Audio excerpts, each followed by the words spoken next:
كانت بداية مشاركتي في 2008 في الندية. من ذلك العام وأنا أحرص على المشاركة كل طبعة. هذا لحرصي على تعلم كل أسرار هذا الفن، واللي هو الزخرفة الإسلامية أو بالأحرى فن التذهيب.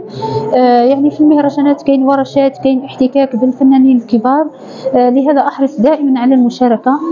المهرجان كان هو مدرستي، يعني تعلمت من دون أستاذ، على الرغم من أني درست في معهد الفنون إلا أني خرجت يعني صفر اليدين. يعني بالنسبة لهذا الفن فن عظيم، يعني مش راح نتعلموا أسلوبه في هذه المعاهد. على هذا كل طبعة راني شاركت بلوحة، لوحة في الزخرفة الإسلامية، عبارة عن شمسة بفن تقنية التذهيب. ويعني كل الشكر لكل القائمين على هذه الطبعات هذه.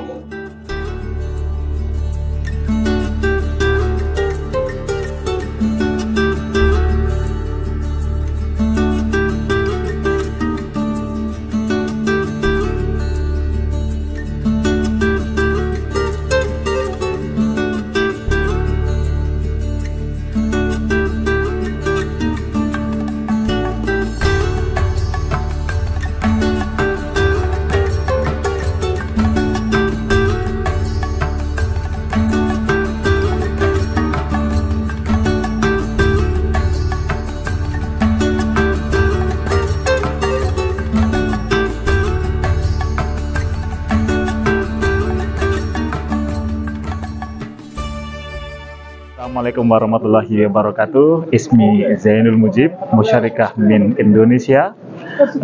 Ana musyarik fi hadzal mikhrajan, yani qabluhu ana ursilu al-lawhah arba'a lawhat ila lajnah minal email kada wa thumma al-lajnah مدى استقبالي اللوحاتي وثم هم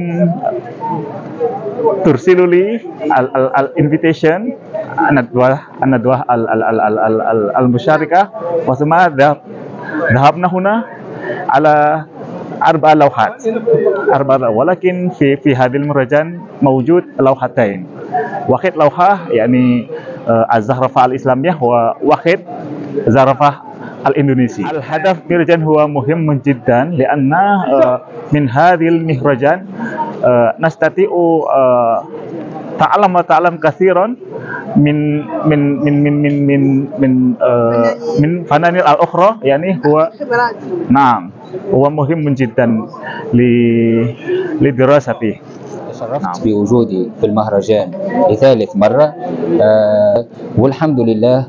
يعني طموحاتي دائما اني نتحسن من المستوى متاعي في الزخرفة، اني اطور من الاعمال متاعي، واكيد كل مرة نجي فيها للمهرجان نتعلم برشا حاجات بحكم اللي فما مشاركين من برشا دول، نتعلم منهم، ناخذ منهم برشا تجربة ونتعلم منهم برشا اشياء، وهذا تخليني المرة الجاية لو كان باش نشارك الاعمال متاعي تكون افضل واحسن وارقى من المرة الاولى اللي شاركت فيها.